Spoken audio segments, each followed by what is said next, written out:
But food stopped being my problem as soon as I discovered drinking drugs. It was hard to be bulimic and be an overeater and be so focused on food. Conveniently, I'd found another substance that made me feel better. No calories in drugs. And the blood clot could get bigger and move to my heart or my brain and I would die. So, I was dancing all the time with the danger of death, but it wasn't stopping me using. So it had these consequences that would scare me, but I would just dodge them because no matter what, I was going to carry on using. First came into meetings full of guilt and shame and secrecy and I'm disgusting. But hearing people talk about this madness, I was like, oh my God, I'm not alone. It was huge. Hello and welcome to 12 Steps and 12 Questions. My name is Silvio and I'm an addict. This pod is full of personal and inspirational stories of recovery from addiction. And in every episode, I'll ask each guest the same 12 questions about their life, addiction and recovery. Quick warning, there will be some graphic descriptions and a healthy amount of swearing. For this episode, please welcome Vicky. Hi Vicky, thank you so much for being my guest today on 12 Steps and 12 Questions. Hi, my absolute pleasure, Silvio. I'd like to very quickly, before we get to your introduction, I'd like to thank everybody who's downloaded and listened to this podcast. I've received really, really wonderful feedback. Thank you so much. I'd be super grateful if you could quickly give us a review on whichever platform you're listening to. It really helps to spread the message, helps me and those pesky algorithms to work their 12th step. So thank you very much if you could do that. And let's get right to it. Vicky, would you like to introduce yourself quickly, please? My name's Vicky and I'm an addict. I am 53 years old and I got clean and sober at 48. So I'm almost 5 years. Wow, wonderful. Touching a substance or a drink. Yeah, amazing. I also got in at 48. So late bloom, better late than never, I suppose. Exactly. Let's get right to it. And question one, which is, did you have any adverse childhood experiences? Not at all in my childhood. My only thing in my childhood I can remember is that I just was fat. And that's not a nice word, but in my head I was fat and I hated myself. But I clearly made myself fat by just eating. So I must have eaten a lot as a kid, probably had a feeder as a grandma. And it wasn't okay to be fat in my family or in my own head. So there was a lot of dieting as a kid. There was a lot of feeling big, feeling, I'm not like my friends. A lot of kind of put a face on because don't be fat and annoying. Don't be fat and have an opinion. But I had a really happy, sunshiny, beautiful childhood. We'd go camping. I've got a brother. We lived in Yorkshire. Just a really golden, beautiful childhood from what I can remember, and there's nothing different. For me, it was more in my teenage years where my mum had a lump in her breast, which was fine. We've still got my mum, but that was pretty traumatic. My dad, I think, was doing this thing. He'd also lost a huge amount of money on the crash of some stock market crash in the 80s. I had started my periods really late at about 17. So there's a real strange sweet spot of about a year in maybe I was 16. And I just remember being the biggest, I'm not going to say fattest, the biggest weight I'd ever been. I was about 16 stone at that point. And for me, was quite traumatic because I was constantly, it wasn't good for me, it wasn't good for my health. I was constantly feeling like less than, constantly feeling disgusting, but eating more. So I think a short answer to your question is I just mainly made a trauma for myself made an uncomfortable situation for myself by eating my feelings. I think, my first addiction certainly was food, secret eating. And then I crash dieted, which was terrible for my state of mind, terrible for my health. It was the 80s and no one knew that it wasn't good to have 500 calories a day.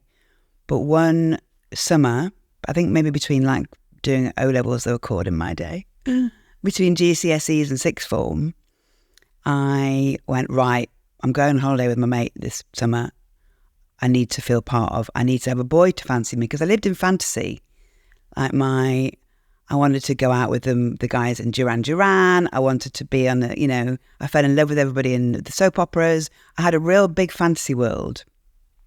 And I just was like, I'm missing life. I want to have a boyfriend. Da, da, da. I was sort of 16 going on 12 probably at this point in my head. And I went on a massive crash diet and I lost about 4 stone in 4 months. And the change of that, because I was still the same person in my head, but on the outside, I'd become this woman like Brittany. I was not a girl and I wasn't a woman, but people saw me as this, I was pretty, I thought. Suddenly I was pretty. I was getting male attention and it was too much. I suddenly grew up too quickly. I was taking it on. I was doing it, but then I was binging on that at night. But I didn't want to lose my slim shape, my normal, in quote, shape.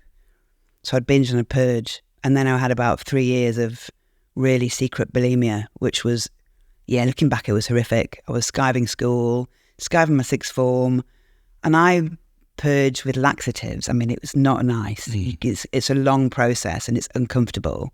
And you've got to go somewhere and be somewhere and, it's toilets and it's department stores and it's really, it's super secret and it's horrible. Yeah. And I'd be dodging seeing my dad around maybe with this woman.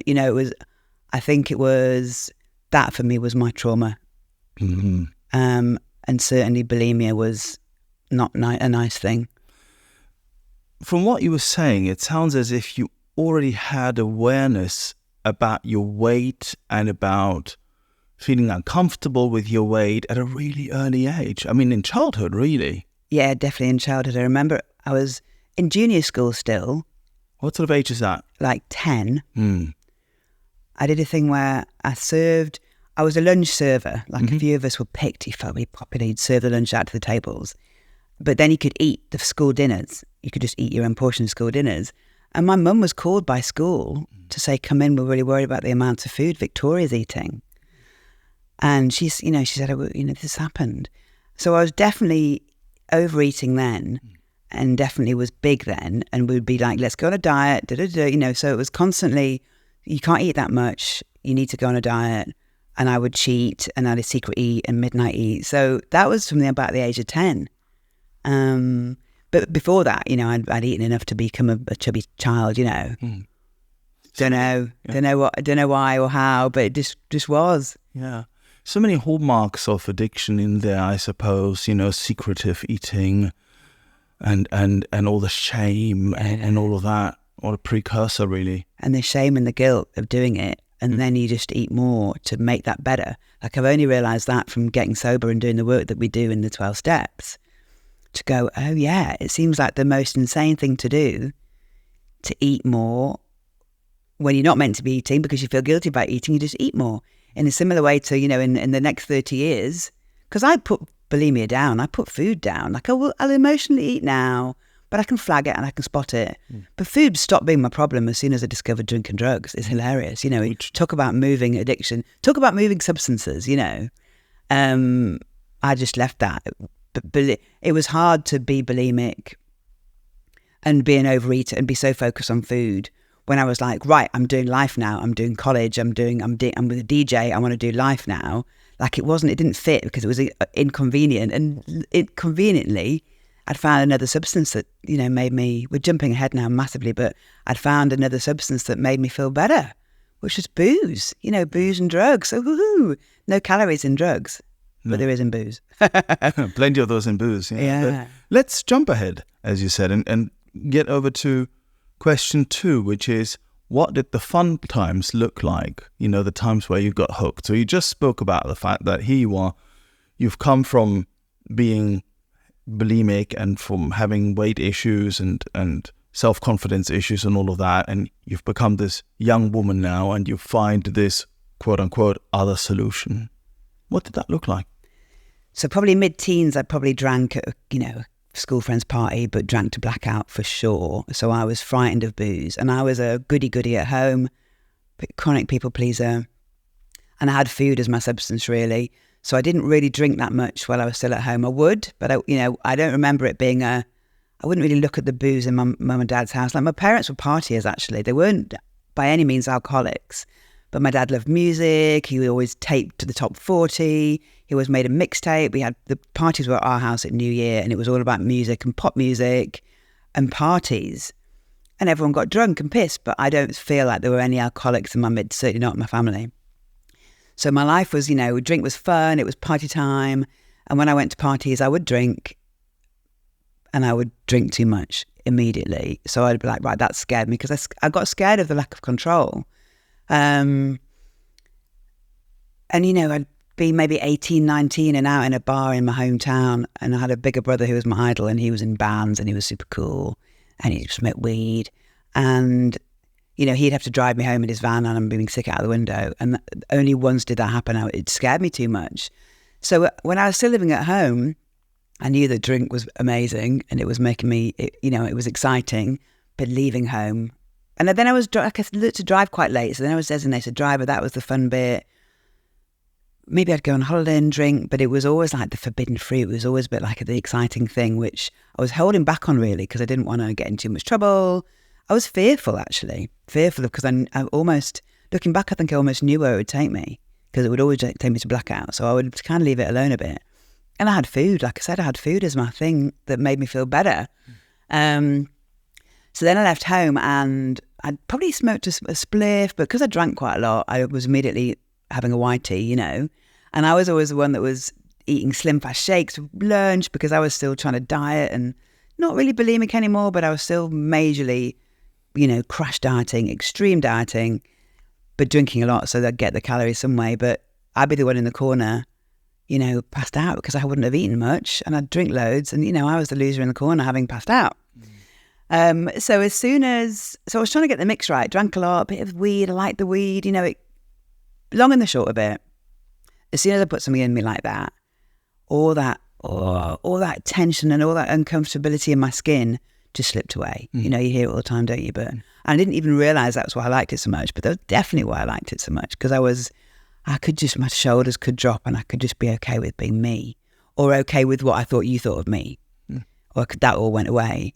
And then when I was about 21, I was frightened of drugs. I had a couple of friends at college who were doing pills. One friend only, actually, doing pills, and it was Leah Betts' year.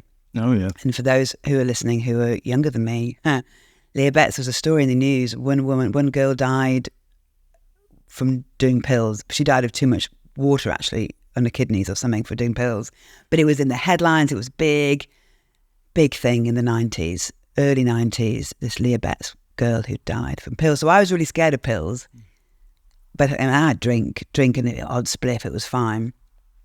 But I met this DJ, or met this guy. I worked in a restaurant when I was at college, and they were all serving up, weed and Coke, and I always said no to Coke. I was just too scared, and I had drink and I had weed, it was fine. And I met this DJ, this guy that happened to be a DJ, and he definitely was what I thought I wanted to be with, and he dealt weed to the young lads that came in the record shop. And I was immediately hooked on him, and started to smoke weed every day with him. And one night he's like, right, I've got some Coke. Do you want a line of Coke? I'm like, oh, I never tried it. He's like, come on, let's do some Coke. I was like, okay. And I hoofed up this line. I was scared. This is me being scared of drugs, but I wanted to fit in. I'm saying yes, fearfully, doing it against my will, really. But I want to fit in, and I want to be cool. So I'm like, yeah. Let's do a line. So I hoof up this big line, and I couldn't, but I thought, yeah, immediately.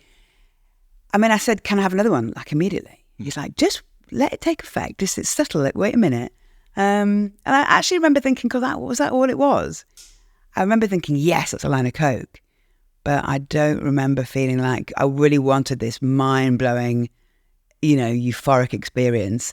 Which then I was chasing. And then I found that, the more I had, the more I would get that. And the more, I think if I was drunker, then it would have that sort of titrating effect. And so for the first line I took, in answer to your question, first line of Coke I took, I wanted more. I wanted it all the time. And I did have it all the time from that first line. Did that progress fairly quickly then?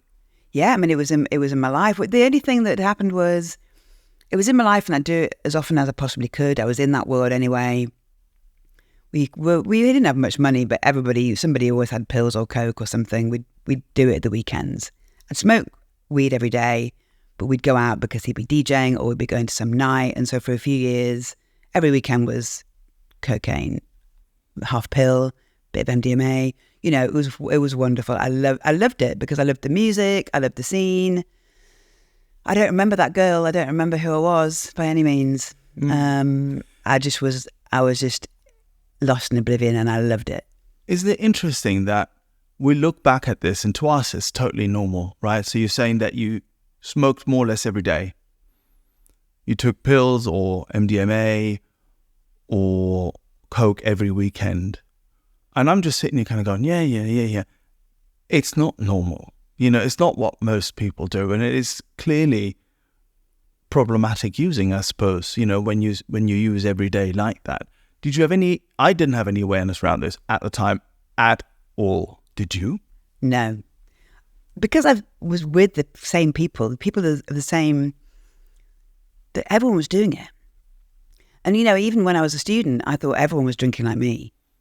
Like I would drink a quarter bottle of vodka or Bacardi, smoke about 20 fags while getting ready to go out on a weeknight. And that's every night, every student night. Every night of the week was a student night.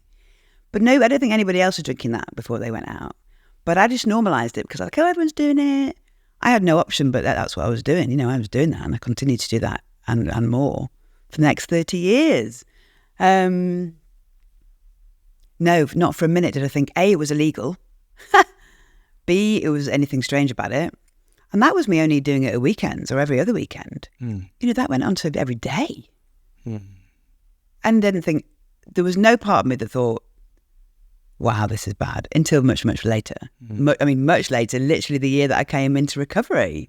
Because I think the minute I could acknowledge, oh, I've got a problem, then I'd have to look at something. There's no way I wanted to look at something.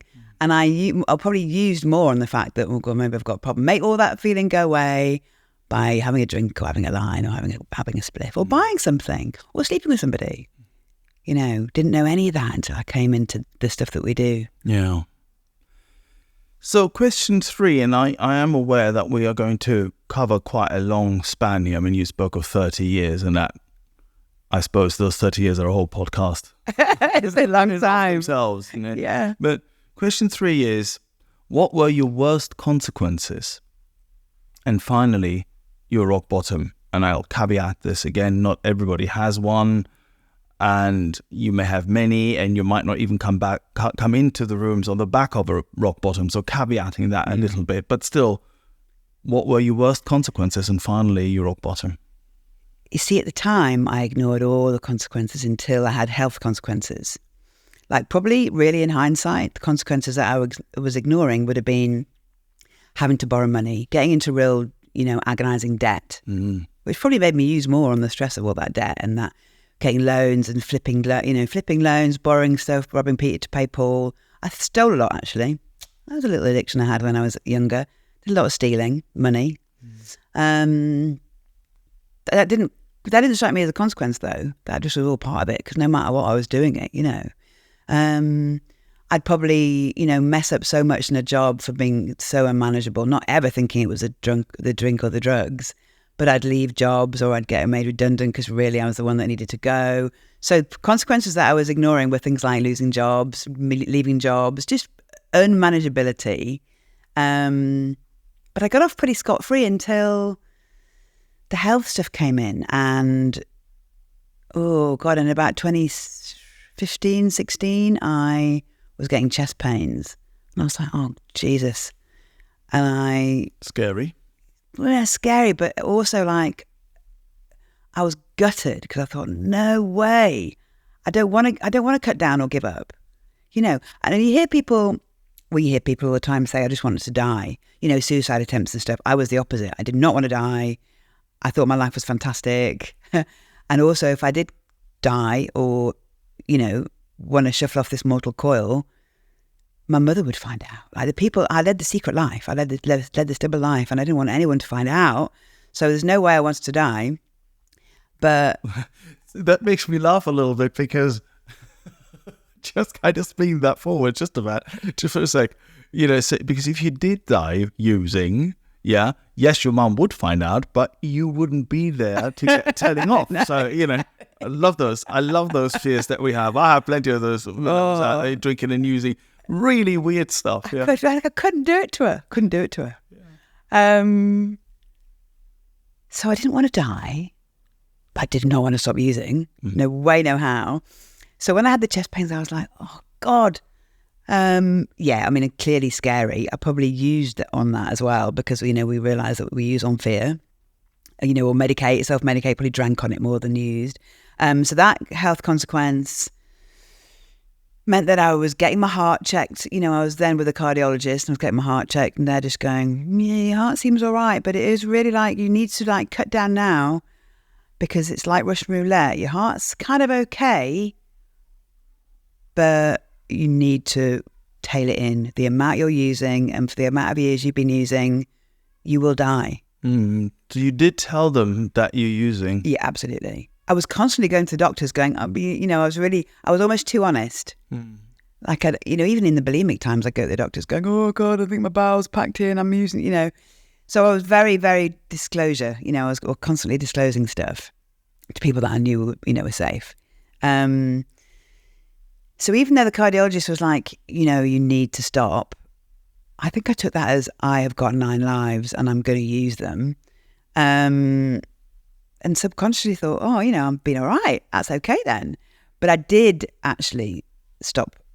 Oh, and I went to Goa and I had got a blood clot in my lung from a lot of using slimming pills, and they're really bad for your lungs. I've been really in the midst of suddenly using a lot of drugs all the time. About 2007, such a long time ago. That was a really big consequence. I got blood clot in my lung. Was on blood thinners. Wasn't allowed to smoke weed or anything. And I was on blood thinners for 6 months, and I wasn't allowed to drink any more than 2 units of alcohol a day on those blood thinners, or they wouldn't work. And the blood clot could get bigger, move to my heart or my brain, and I would die. And my 2 units a day, and you can't see me on this podcast, but I'm doing a big 5 fingers with 2 units. If I could do that in the morning and at night, I would. And sometimes that was like a Glastonbury and it was a hot cider, which was definitely about 5 units. So, I was dicing, I was dancing all the time with the danger of death, but it wasn't stopping me using. And then after this 6 months of warfarin, just going back to the blood clot in my lung, I was straight back using, more than before probably. So it had these consequences that would scare me, but I would just dodge them because no matter what, I was going to carry on using. And then the final consequence potentially was, and at that time actually when that consequence happened, when I had the heart checks and stuff in 2015, stopped for a bit. I did come into a 12-step recovery program, but I didn't really get it. Didn't think it was for me. Gave up cocaine for 6 months. Was still drinking and smoking weed every day. Thought I was amazing. But then went back out, not even out because I wasn't in, but then certainly, carried on using much, much more. And then 5 years ago, so when I came in, got sober again for the final time, God willing, I was getting health consequences again.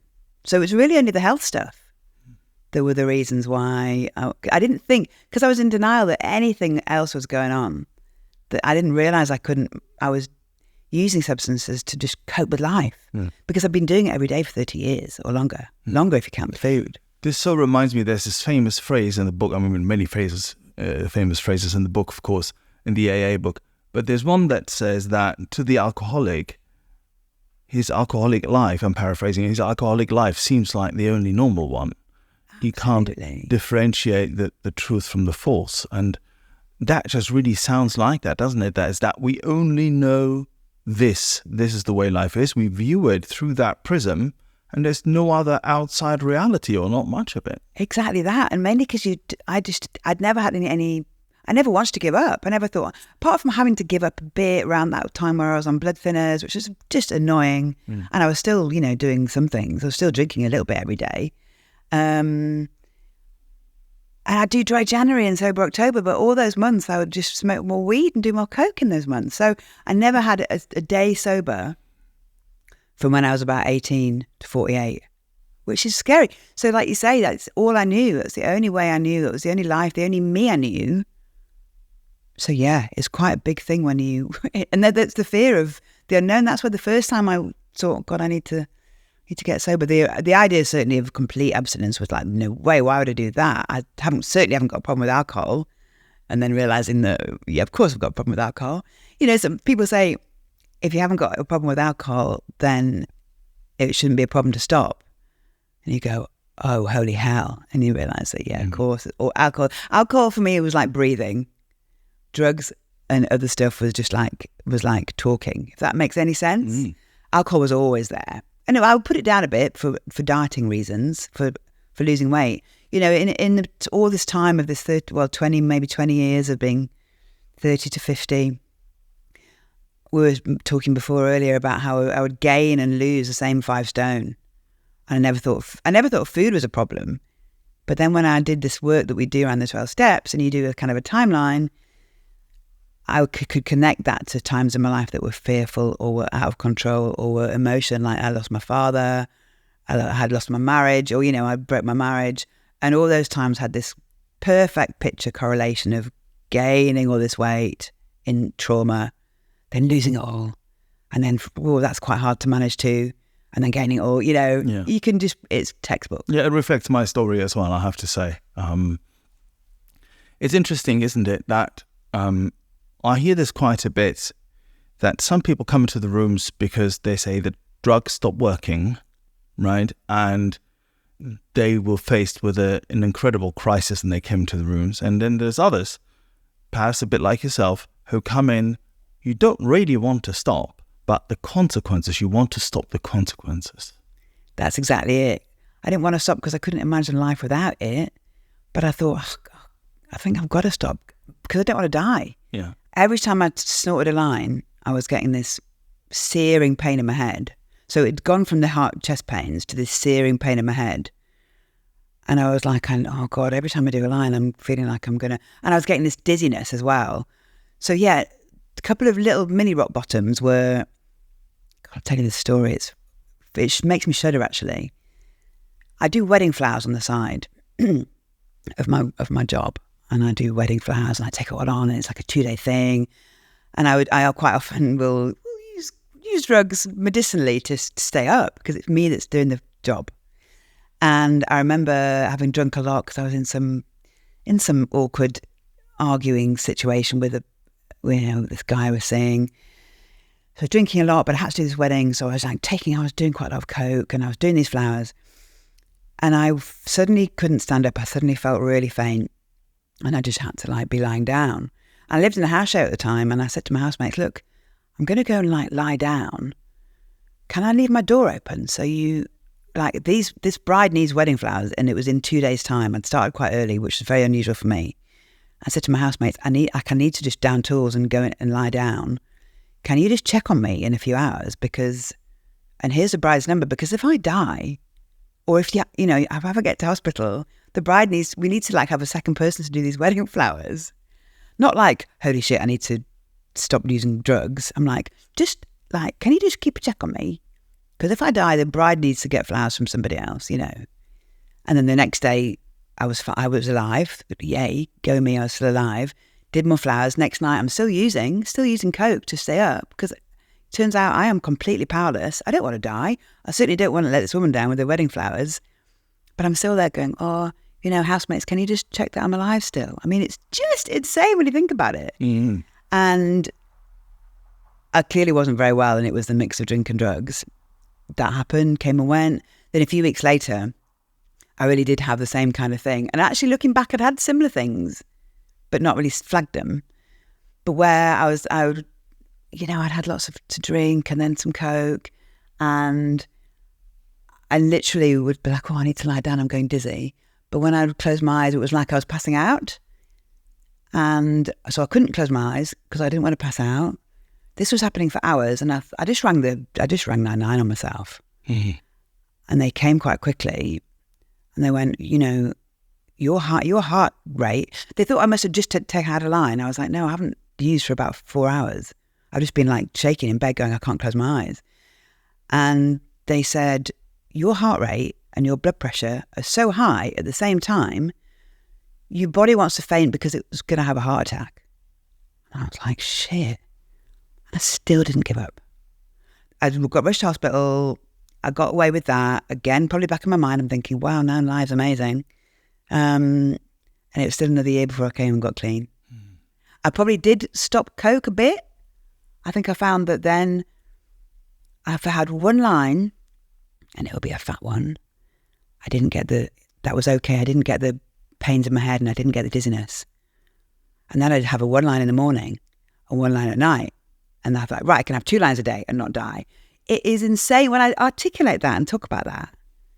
That is nuts for somebody who never wanted to die. So they were real rock bottoms, thinking, I still can't stop. And I've been told already that your body's doing this thing because it wants to probably have a heart attack. And I thought, I don't want to die.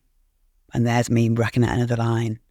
So my last line was really a pitiful, little line. I'm getting a headache. Some really, also some real class moments were, at my friend's little 1-year-old's party where I'm on it already. And the little girl or some little kid at the party is trying to get in the toilet door. And I'm trying to line up, and put my lipstick back on. And just hating myself, thinking, what are you like? And I'm 47 at that point, And some other rock bottoms, I'm at a family friend's wedding and I've drunk too much champagne and haven't had Coke, so I've drunk far too much, of course. And I've woken up in my own vomit, and I've had to get the rug. And I did somebody else's wedding flowers and I stayed over and I've woken up in my own vomit. And that's in my 40s. Yeah. And the fear and the shame and the guilt and the, I'm disgusting of all that, I think just made me use more and almost try and punish myself with more using, which is insane, isn't it? You sort of answered our question 4, which is, did you ever want to die? Did you consider suicide? Never considered suicide, and I never wanted to die. But I was doing all the things. I was going about the right way to kill myself, but it was the last thing I wanted. We've touched on it a bit previously on our question 5, which is, what other methods did you try to get sober before finding the rooms? So we've heard about your refreshing brand of moderation. Which, I have my own equally refreshing one, and I've said it a couple of times on here that, if you think you're clever because you start using early in the day, and you're taking a line stone cold sober at 7, 8, 9 a.m. in the morning, you think that you're really clever, then you've got a problem. So, any other enlightening bits of perhaps moderation or other things that you tried? If you're enjoying this podcast and would like other addicts and alcoholics to hear it, then please make the pesky AIs and algorithms work their 12th step. Hit like and subscribe. No, because I literally never wanted to stop. And I thought, why? I'll stop if I want to. I just never wanted to. And then when I thought, oh God, I need to stop a bit because I'm going to die, it didn't go very well because, like you say, I was still... with the mixing and the warfarin, with the 2 units of alcohol a day, I was trying, but I was clearly not succeeding. And I really could have died in that situation. I definitely had somebody looking after me all the time, and I knew that. I got cocky with it, I think. So no, I never, apart from doing Sober October and Dread January, which certainly wasn't stopping anything because I was only stopping alcohol, that went really well because I was smoking weed every day and doing Coke every day. I was a daily user for years and years and years. And taking one thing away of my Holy Trinity, I thought it was amazing. And I thought I got the secret then, because taking one thing away that was a hangover felt fresh, felt great. I thought I got the secret. But I never ever tried any sort of sobriety proper, ever. Speaking of Holy Trinity, our next question 6, is, did you struggle with the word God when you came into the rooms? So here you are, you've had these mini rock bottoms, you call them. You don't really want to stop using, right? But you do realize that you can't carry on using, and you come into the rooms. Did you struggle with the word God? Yeah, I came into the rooms the first time, and all I could hear was people's stories of their really awful traumas and really awful, terrible experiences and awful situations and circumstances and trauma with a capital T. And I remember thinking, they probably do need God. This sounds so arrogant. It's really arrogant. You're in the right place for this, I tell you. I remember thinking, they probably do need a sort of God solution to this. I think, I felt not a good enough addict. I didn't feel like I had a bad enough life. And I thought I was an imposter in the rooms. I thought I don't deserve to have a seat in here because I haven't had the lives these guys have had. And I haven't lost my home and my job and my family, and I haven't injected, all this stuff that makes you go, no, I haven't got a problem. So I was like, whoa, and the word God on the wall, I was like, nah, I didn't. I just thought they probably do need God, but I don't think I need God. No. So yeah, the word God just made me feel not part of and feel a bit less than. And, off I went with my willpower and thinking my willpower was fine and didn't go very well. This brings us to something super interesting. Because I had similar experiences in that, one, I didn't roll with the G word. That was the first and foremost, right? But also, there is a sort of, I'm looking for the right word here, there is a sort of chasm almost between those people those addicts where their addiction was really visible to the outside world. So they might have lost their homes, they might have lost their teeth, they might have lost their jobs, their marriage, their everything, right? And those who haven't, right? Yet, of course, right? Because those are what we call the yets, right? So I haven't lost my house yet, haven't lost my job yet. And things like whether people inject or don't inject is one of those dividing lines. And I thought it was only me really who'd have this sort of difference that we're looking at, right? And until the day that someone came in and did a chair at my home group in Covent Garden, and they were an intravenous heroin user in the past, and they said they looked at those people who didn't also as non-addicts. And so, of course, this is what it comes down to, right? We look at the differences, don't we? Absolutely. And before I even realised that it was nothing to do with the substance or the behaviour, and it was to do with the fact that we all are using those to cope with our emotions and our feelings and our ways to cope with life, which was a massive light bulb moment for me. I was like, oh my God, that's exactly what I'm doing. Yeah. It was light bulbs every moment. It was light bulbs every meeting at that point that I went to. And then hearing people's talk, and you used to go, oh no, it's not really my story. But then actually hearing how doesn't matter about what they've taken or what their story is, hearing them talk about their emotions and how their mind works, immediately I was like, oh my God, we're all the same. It was such a great leveler. I thought, my brain is made exactly like your brain and your brain and your brain. We might have had completely different routes to this seat in this meeting. We might have taken completely different drugs, but we're exactly the same. And that just felt amazing. I first came into meetings thinking, full of guilt and shame and secrecy and I'm disgusting. But hearing people talk quite joyfully and in quite a light way about their capers and about what they got up to and about their using and about this madness, I was like, oh my God, I'm not alone. It was huge. And then also, they say, don't they, it's like from the squat to the op and from left to right and side to side and top to bottom. Just like cancer, this illness, and I do think it's an illness. I do think it's certainly a condition, and I call it an illness. It doesn't care. We are all from completely different worlds, and we've got it. Doesn't matter who we are, and that's the wonderful thing about finding your people. I thought I was so alone. I thought I was the only one, I thought I was disgusting, dirty junkie, no willpower. And then when you find out that we just have no willpower, us lot, it's liberating. But yeah, I separated myself hugely. And it's funny about the word God. I'll go back quickly to this. The word God, I was Church of England educated. I spent time in a church because we did a church in our village and we do sort of flowers in the church. And I wasn't scared of God. But when I came into the rooms and saw God, I thought, God, I need to be part of something. I don't want to follow the crowd. I don't want to be one, it's just fear. But my perception of that was, we all need to be the same and follow God and be like a cult. Because I just didn't get it. I wasn't listening. That God is a higher power of your own understanding. And actually, all through my life, I felt there was something there, something helping me, like karma, something rewarding me, something that I was doing, good fairy, bad fairy, angel, devil. There was always that was strong in me. And towards the end of my using and the end of my crazy madness, I really felt that I was sort of turning my back on this thing that was helping me, this thing that was giving me the good luck when I didn't deserve it. So then when I got to be doing the work that we do, and I kept an open mind, and I would just hear about, just do the next right thing, just try and think of love, not hate, try and do forgiveness, not, anger. That for me was my higher power, my higher consciousness. And at the start, I didn't know what to call it. My sponsor that we get in these rooms was like, don't even worry about it. So we get to that bit in the steps. And that was my experience.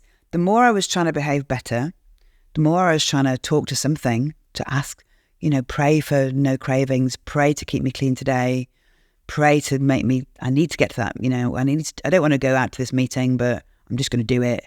That thing that kept me kind of almost like a ball in the air became my God. And I call it God now. And I talk to God now. And it's insane. And as soon as I realised, because I was comparing myself to other people that would call their God a name and would be in a church. I was like, mine's not in a church and mine doesn't have a name. I was constantly comparing myself to others, feeling like I wasn't doing it right. Oh, and if I'm not doing it right, I can't stay sober. I'm getting very worried about that. And as soon as I would just hear your own God or your own idea of God or good or love or higher power is as individual as your own fingerprint, I just chilled out a bit and I was like, fine, I'm going to have my own experience. And my God is in a church and my God's sitting here with me now and my God's at the gym and my God's in a rave. God is just a feeling. It's just a feeling for me. So God really freaked me out at the start and it made me walk out the door, really. The word God and the word abstinence made me turn heel and not want to do any of this stuff and certainly not want sobriety until I came back in after really dragging myself down, scraping myself through my rock bottom, really, till 5 years ago. And I was all ears. And I was like, yeah, talk to me about God. Wonderful. Yeah. Question 7 is, how do you experience your higher power today? What are your God moments? I get God moments all the time. And at the start of it, I would be like, oh, God moment. And I'd take a picture of it and send it to a fellow or send it to my sponsor or just like, oh. And they happen as often now. I'm just so much more used to them. I have a God number, which is really strange. It was always a number it was like a spiritual number I have that's mine and I see it. At moments when I'm feeling a bit wibbly and a bit lost, bang, bang, bang, it's there all day. I sort of talk to my higher power like it's a presence. So I feel like I'll have a God moment when something wonderful happens and I don't mean like, I feel like when things go well, I have a God moment, but there's definitely that going on. I feel like, well, this must be right. And my God moments are around I write a list of things I'm grateful for every night in bed and I've not missed a day since I came in sober. And that for me it was where the whole day kind of comes to a close. It's like so grateful for so many things. Sometimes I'm not living in a war-torn country, but other times it's grateful I found a really nice coconut milk. It's just facile things I'm a bit, but my higher power moments or my God moments are all the time like nature. I'm looking out, there's some trees that are just coming to leaf now in my view as doing this podcast and I'm like, the universe is amazing, God is amazing. Or I could be on a dance floor. I'll go out dancing a lot, much more than I did when I used to use, hilariously, or maybe I'm just more present. And I get rushes of goosebumps and joy, and that's certainly God's with me. Yeah, God's with me all the time. And when he's not, or when it's not, I have to dig deep and then I see something or somebody else say something and I have to be like, isn't that a beautiful thing? And I just throw a bit of love on somebody or feel very grateful. So yeah, long answer to your short question. God moments take many forms, but they're always there. Wonderful. It just had a bit of a flashback here of just how much I have got used to and participate in speaking about higher power and about God this way, which wasn't, as I've said before, my natural habitat when I came in. And the very first times when I was sitting in the rooms and people would start talking and they would say things that you just said now. It's like, I speak to my God all the time, or my God speaks to me all the time. And I was like, are they still high? Yeah.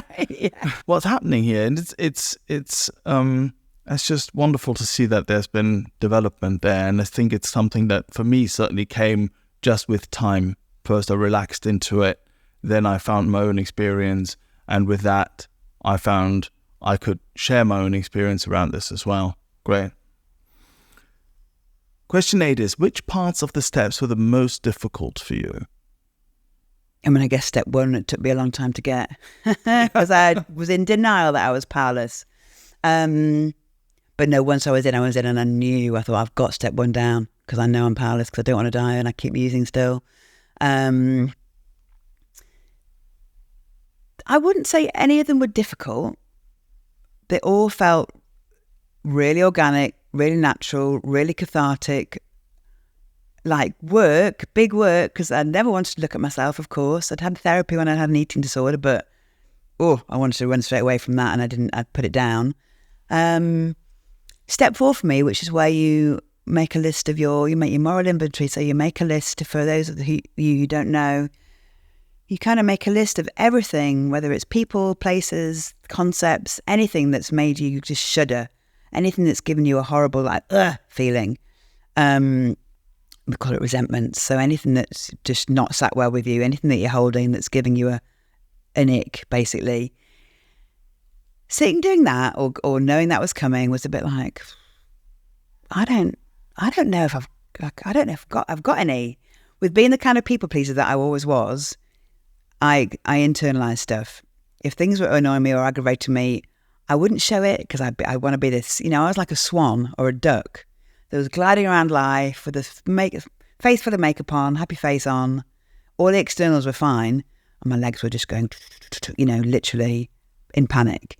So on the surface, I didn't want anyone to think that I was ruffled or I could get angry or get irritated. So I was just like, everyone thought I was super chilled and super lovely because I wanted them to think that. So if anybody angered me, my pride was so big, I wouldn't show them, I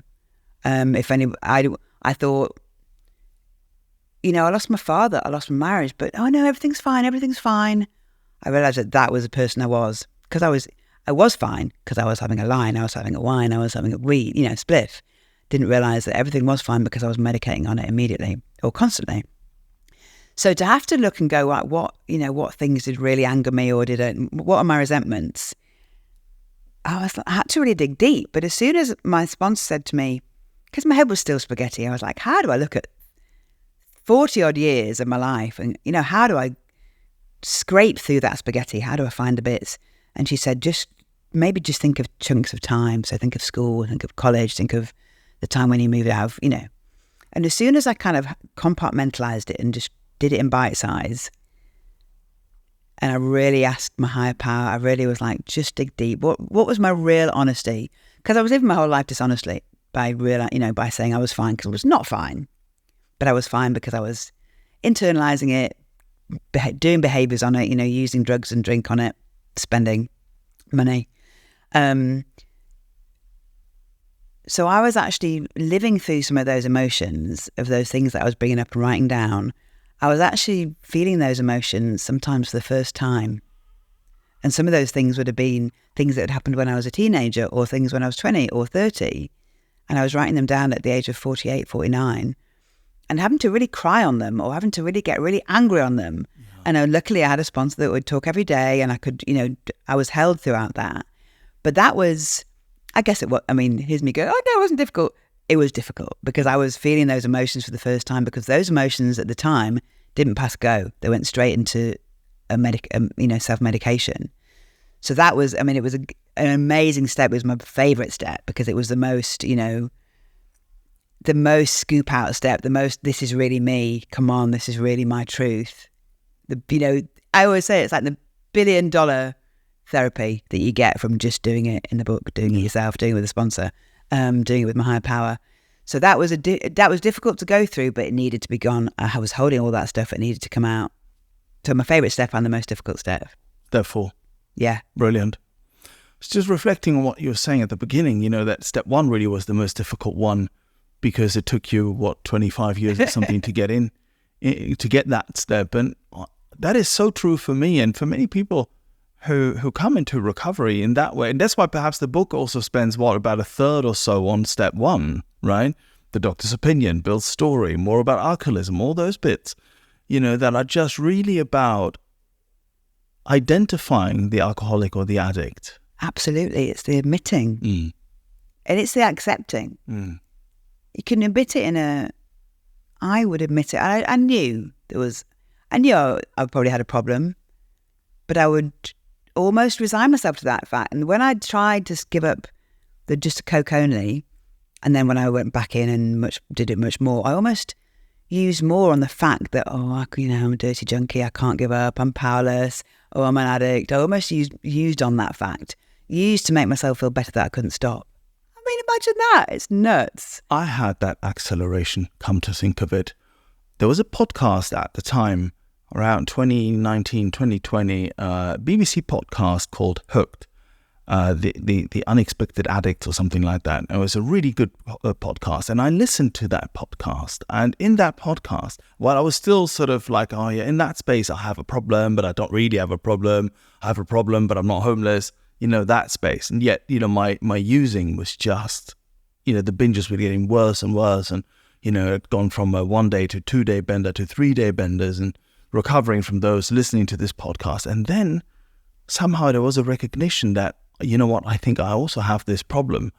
And that really accelerated my using for some odd reason. So yes, you're absolutely right. It does that. Yeah, almost frightened of yourself, almost fearful, almost just makes it go away, doesn't it? More oblivion, because I didn't want to face anything. Yeah. And I was only addicted. I could never say I was addicted to any particular substance, or never. If something makes me feel nice or is pleasurable, I just have to do it, and I can't stop doing it. That's what I realised. Yeah. So yeah, if it makes it all go away, I'm addicted to oblivion. And if it makes it all go away, and sometimes you're escaping yourself, aren't you? Always I was escaping myself, but certainly around that, oh God, I might have a problem, I might be an addict. Go me, I just use more. Yeah. Over to our question 9, which is, which character defects give you most trouble? Arrogance and pride and ego. Self-centered. I mean, they all pop up. I feel like you clear them, you ask them to remove, you spot them a mile off, but they still come up. We don't become saints or Mother Teresa in this, which I was relieved to hear. I was still going to be a bit defective, but we spot them and I can laugh at myself. So I can get a bit prideful, I can want to be seen and heard, with having, I guess from years and years of having low self-esteem, I was always, super extrovert, but no confidence whatsoever. So, and I very much changed by doing this stuff, and I've become quiet, and I've become, I don't need to prove anything because I've cleared all that shit. And, I'm a different person now. But sometimes I'll feel a bit less. And maybe at work, if I know I've not really, I'm a bit of a procrastinator at work, and I've been doing the job I do for a long time, and sometimes I think, God, I maybe need to change my job because I'm not giving it my absolute 100%, because actually work doesn't define me anymore, which is a game changer. It always did. So sometimes when I feel like, oh no, maybe I need to, have not really been my best me at work, then I'll probably overcompensate and really try and be heard and show off a bit of work. And so that comes up. I think pride and ego comes up, but I soon spot it, and in my sort of end of the day, review of the day, I'll be like, yeah, just don't do that as much tomorrow. Don't be as much of a dick tomorrow. Sounds familiar. Question 10, what is the best thing recovery has given you? So hard to say one best thing. So many best things. Yeah. Just ease and comfort in my skin. The washing machine had stopped. There's all this. I feel like I do talk 100 miles an hour, but believe me, I used to talk at 1,000,000 miles an hour. Like I feel like there's all this space in my head and space in my life and time in my life, because I spent all the time thinking about my next hit, or am I high enough? Am I, so self-focused, so self-absorbed on my, on my physical highness, sidewaysness, stoneness, pissness. Am I okay? Just survival in that whole drug-addled life that we lead. But once you put that down and you do the work on yourself, the presence I have to be like a better person and to help other people and to be a good daughter and a good auntie and a good citizen. Just the ease and comfort in being me, just the self-acceptance. It's okay to be me. Peace of mind, I guess that is, isn't it? Huge. huge. I often, whenever I hear this, we almost sort of shrug that off, you know. I say, yeah, peace of mind, you know, just feeling freedom. Oof, it's a lot. Massive. Question 11. What would you say to a newcomer or someone wondering if they're an addict? Which is almost two questions in one, really, if we're being honest. But what are your thoughts? So to say to a newcomer, don't be scared. It's lovely in here. We all feel what you feel at this moment. Everyone that you see has felt like that before. We've all been you, and look at us, look at some of us, whatever. Just don't be afraid. Just get some faith and some hope, because it works. This stuff works. And I thought like I'd come in and I'd be sitting in circles, you know, repenting my sins, wearing hair shirts, doing yoga, drinking herbal tea, meditating. I do yoga and drink herbal tea and meditate, and they're fantastic, but I do a lot of other things as well. And I certainly don't sit in a circle looking at my navel, contemplating my sins. You know, I thought that life would be boring, and I thought that it would be you know, the word abstinence is such a negative word. What I didn't know was that my life began the day I got sober and did the work. I literally had felt like I've been given a second life, so a second stab at life. So to a newcomer, life is amazing in here. You won't think it's a day, but just be patient and just put one foot in front of the other, and listen to people that are trying to help you, because we've all been you. What was the other bit of the question? What would you say to someone wondering if they're an addict? I would say, have you ever tried to stop, and maybe stop but not been able to stay stopped? You know, how has sort of giving up before, how successful has that been? You know, we say the only requirement is the desire to stop using or drinking. Doesn't matter what floor you get off on the road to your rock bottom. I didn't think I had a problem, but I knew that if I'm so conscious about what time I can have a drink or what time I can go off and have a little spliff around the back of work, like you said at the start of this talk, that's not normal. You know, we normalise things, don't we? If you're using or drinking when you know you don't want to and you just can't not do it, I feel like for me that was when I knew I had a problem. We call it using against our will or drinking against our will. When you try and go, I'm not going to do it today, and you do, we're pretty powerless when we do that. Yeah, absolutely. Which brings me to the last question today, which is, what do you want your higher power to say to you, quote unquote, at the pearly gates? Welcome home. I feel like I'm home now. I feel like as soon as I got in touch with my higher power, I was home, and got into the rooms, I was home. Somewhere I've been searching for, you know, my whole life. But when I meet my higher power, let's party. Because who knows what's going to be ahead then? Then we're really in space. Wonderful. Vicky, thank you so much for coming around, for sharing your experience, strength and hope. You've been so courageous and so open, so honest. It's been an absolute pleasure. Thank you again. Thank you. Brilliant. We're still rolling. It's so cathartic, isn't it? Because sometimes when I do a chair, you just forget some of the stuff. You forget some of the. It's so good having focus questions, because it's pertinent, isn't it?